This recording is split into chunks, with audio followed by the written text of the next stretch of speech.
जुन्नर टाइम्समध्ये स्वागत आहे. कालच आपण पाहिलेलं आहे की जुन्नर आंबेगाव तालुक्याचे उपविभागीय अधिकारी अर्थात प्रांत अधिकारी गोविंद शिंदे यांच्यावर लाचलुचपत प्रतिबंधक विभाग पुणे यांनी एक सापळा कारवाई केली.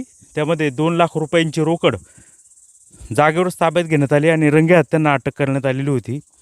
आणि ही घटना घडल्याच्या नंतर अत्यंत सगळीकडेच महसूल वर्तुळामध्ये मोठ्या प्रमाणावर खळबळ उडाली. आणि काल ज्यावेळी त्यांना अटक करण्यात आली त्यावेळी त्यांच्यासोबत एक राहुल खेरनर नावाचा एक व्यक्ती आहे, जो लिपिक म्हणून काम करतो. त्याला देखील ताब्यात अँटी करप्शन विभागाने घेतलेलं होतं. परंतु पुढील काही त्यांच्या चौकशीमध्ये त्याच्यामध्ये ह्या लाचेच्या प्रकरणामध्ये काही दिसून आलं नाही, त्यामुळे त्याला सोडण्यात आलेली अशी माहिती मिळाली. आता पुढील अपडेट अशी आहे की गोविंद शिंदे यांना आजच सकाळी खेड इथल्या सेशन कोर्टामध्ये हजर करण्यात आलेलं होतं. आणि खेड कोर्टामध्ये हजर केल्याच्या नंतर त्यांना सोमवारपर्यंत पोलीस कस्टडी देण्यात आलेली आहे. म्हणजे आजचा शनिवार, उद्याचा, म्हणजे तब्बल 3 दिवस हे जे गोविंद शिंदे आहेत ते पोलीस कस्टडीमध्ये राहणार आहे.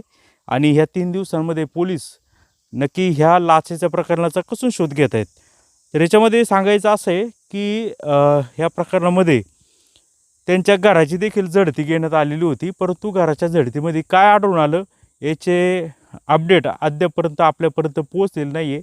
एक मात्र खरं आहे की त्या ठिकाणी ज्यावेळी कारवाई झाली त्यावेळी अगोदर तर कोणच नव्हतं त्या ठिकाणी. परंतु नंतर जे काही एजंट लोक असतील महसूल विभागातले किंवा काही कामं करून देणारे एजंटच म्हणता येईल किंवा राजकीय पुढारी वगैरे अशी लोकं आली आणि काहीतरी चर्चा चालू होते.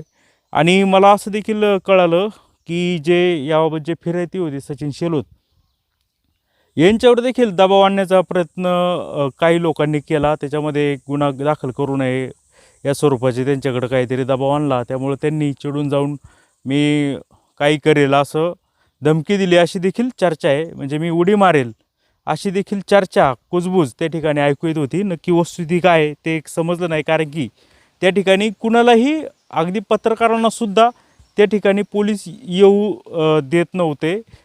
जी काही लोक आवारामध्ये पोलीस स्टेशन होते त्यांना देखील पोलिसांनी नंतर बाहेर काढलं. परंतु जी काही राजकीय याची जी काही लोकं आहेत ती थेट वर येत जात होती. त्यामुळं कुठंतरी अँटी करप्शन ब्युरो विभागाच्या ही जे कारवाई तर त्यांनी चांगली केलेली आहे, परंतु अशामुळं कुठंतरी शंका निर्माण होते किंवा धाकधूक निर्माण होते.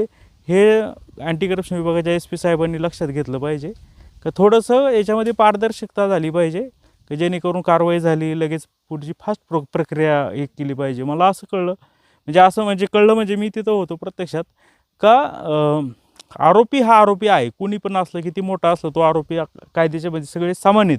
परंतु त्या ठिकाणी असं दिसून आलं का पत्रकारांनी त्यांचे व्हिडिओ काढू नये किंवा लोकांनी व्हिडिओ फोटो काढू नये गोविंद शिंदे यांचे. त्यामुळं त्यांना खूप वेळ तिथल्याच केबिनमध्ये जवळपास 10-11 वाजेपर्यंत मी तिथं होतो, तिथंच ठेवण्यात आलं. त्यांना बाहेर काढण्यात आलं नव्हतं. त्याला असं कळलं का काही मागच्या दाराने घेऊन जायचं किंवा खाली पार्किंग आहे पार्किंगमध्ये जायचं, गाडी करायची आणि मग घेऊन जायचं, म्हणजे कुठं मेडिकल टेस्टला किंवा इतरत्र. तर अशी ती तयारी चालू होती. परंतु ते काय पत्रकारामुळं काही लोक जात नसल्यामुळं ते काय त्यांनी टाळलं. शेवटी आम्हीच वैतागून आलो. म्हणजे कसं आहे, ज्यावेळी इतर जे काही परिस्थितीनी जे लोक चोऱ्यामाऱ्या करतात, परिस्थिती नसल्यामुळं किंवा शिक्षण नसल्यामुळं तसं किंवा चांगलं संगत नसल्यामुळं, तर अशा लोकांची पोलीस लगेच फोटो पाठवतात किंवा त्यांचे व्हिडिओ काढून दिले जातात किंवा काही नावं वगैरे लगेच देतात, पारदर्शक ठेवली जाते. परंतु ह्या ज्या लोकांकडं सर्व काय आहे, त्यांच्याकडे गाडी आहे, बंगला आहे, शासनाचे सगळे भत्ते आहेत, शासनाची सेवा सगळी त्यांच्या ह्याच्यापाशी, अशी लोकं ज्यावेळी सगळं असताना देखील सुशिक्षित असताना देखील अशा स्वरूपाचे हे व्हाईट कॉलर गुन्हे करतात, लाच वगैरे घेतात, तर त्यांच्याबाबत ही VIP ट्रीटमेंट का तिथं त्यांचे काही पत्रकारांना तिथं थांबवलं जात नव्हतं का? तिथं जी काय आहेत जे एजंट लोकं आहेत ती लोकं तिथं वरपर्यंत पहिल्या मजल्यावर जात होती. ह्याच्या बाबत कुठंतरी अँटी करप्शन विभागाने लक्ष दिलं पाहिजे. कारण की पूर्वी खूप चांगल्या कारवाई व्हायच्या, आता कारवाईचं प्रमाण कमी झालं. मोठे जे काय आहेत ते काही लागत नव्हते गळाला, परंतु काल गोविंद शिंदेसारखे उपविभागीय अधिकारी त्याच्यामध्ये गळाला लागले, त्याबाबत अभिनंदनच. परंतु जी हे होतं त्यामुळं थोड्या गोष्टीमुळं काहीतरी गैरसमज व्हायला हे लागतं. परंतु मला अशी माहिती मिळाली की हे स्वतः जे आहेत गोविंद शिंदे, तसे हे अधिकारी म्हणून बोलायलाचे वगैरे एकदम नम्र होते. म्हणजे असं काही कोणाला उद्धट बोलणं वगैरे संयमी सगळं होतं. परंतु जसं दिसतं तसं असतं असं होत नसतं. त्यामुळे जे सगळ्या घटना घडल्या. आता त्यांचे सासरे जे अकोले इथलं जे अगस्ती कारखाना आहे ते त्यांचं चेअरमन जे आहेत ते त्यांचे सासरे ते पण आले होते आणि काही जुन्नरमधल्या राजकीय पक्षाची लोकं देखील आलेली होती. म्हणजे ती कशाला आली होती ते मात्र कळलं नाही. परंतु एक मात्र 100% ते वाचवण्यासाठी आले होते. कुठंतरी त्या फिर्यादीची समजूत काढून काय आता बास झालं, करू नका, मिटवून घ्या, ह्याच गोष्टीसाठी आली होती आणि ती लोकं डायरेक्ट वरपर्यंत जात होती. ती कुठंतरी ती गोष्ट जरा खटकली आणि पोलीस विभागाने त्याच्यामध्ये लक्ष घालायची खरोखर गरज आहे. तर आता त्यांचं पुण्याला एक निवासस्थान आहे, डेक्कनला प्रभात रोडला, आणि दुसरं निवासस्थान मला कळलं सिन्नरला काहीतरी. सर हे इथं काय मंचर वगैरे इथं राहत नाहीत, ते अपडाऊन करत असतात. आणि सर म्हणजे आरोपी गोविंद शिंदे हे अपडाऊन करत असतात, येतं सिन्नरवर किंवा इकडून. त्यांच्या ज्या घरझडतीमध्ये काय काय आढळून आलं तर हे मात्र कळलं नाही. परंतु ते अशी चर्चा आहे, म्हणजे आता हे सगळं झाल्यावर चर्चा निर्माण होतात का जवळपास 1.5-2 लाख रुपये तिथं दररोजचं कलेक्शन व्हायचं. इतके केसेस आहेत, इतके केसेस असतात जुन्नर आणि आंबेगावमध्ये शेतजमिनींच्या, त्याच्यामध्ये भरपूर व्हायचं. आणि हा जो टाउन प्लॅनिंगला जे खेरणार नावाचे आहे ज्यांना सोडून देण्यात आलं, काही गुन्हा वगैरे केला आहे असं दिसून न आल्यामुळं, तर त्यांच्या टेबलच्या अवतीभोवतीच ही सगळं काही गोष्टी घडायच्या. तर खरं म्हणजे मला कळलं का त्यांची जुन्नरला वाटतं नेमणूक आहे, परंतु ते जुन्नरला काम न करता आंबेगाव म्हणजे मंचरमध्ये प्रांत अधिकारी यांच्याकडे हे करतायत. मग हे का करतायत, ही अशी जी लोकं आहेत ही का तिथं ठेवतायत, म्हणजे याच गोष्टीसाठी. तर सांगायचं असं की अनेक जुन्नर झाले, आंबेगाव झालं, या दोन्ही तहसील कार्यालयामध्ये अशीच अवस्था आहे.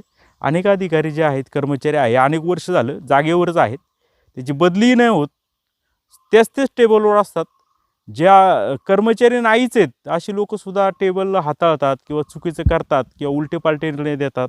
त्यामुळं ह्याला म्हणजे ही पुष्टीच झालेली आहे का निकाल बदलून देण्यासाठी 2 लाख रुपये दिले. आणि मला असंही कळालं की ज्यावेळी हे पैसे कसे दिले का अगोदर हे जे शेलोत आहे तक्रारदार ते वारंवार जात होते.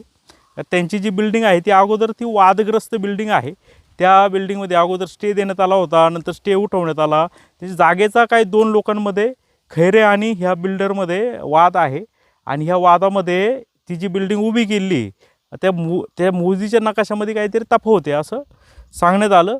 त्यामुळं त्याचा कंप्लिशन सर्टिफिकेट हे देत नव्हते तक्रारीच्या अनुषंगाने. ते द्यावं त्यासाठी ती लाच घेतली आणि झालं असं की सही करायची आणि पैसे घ्यायचे.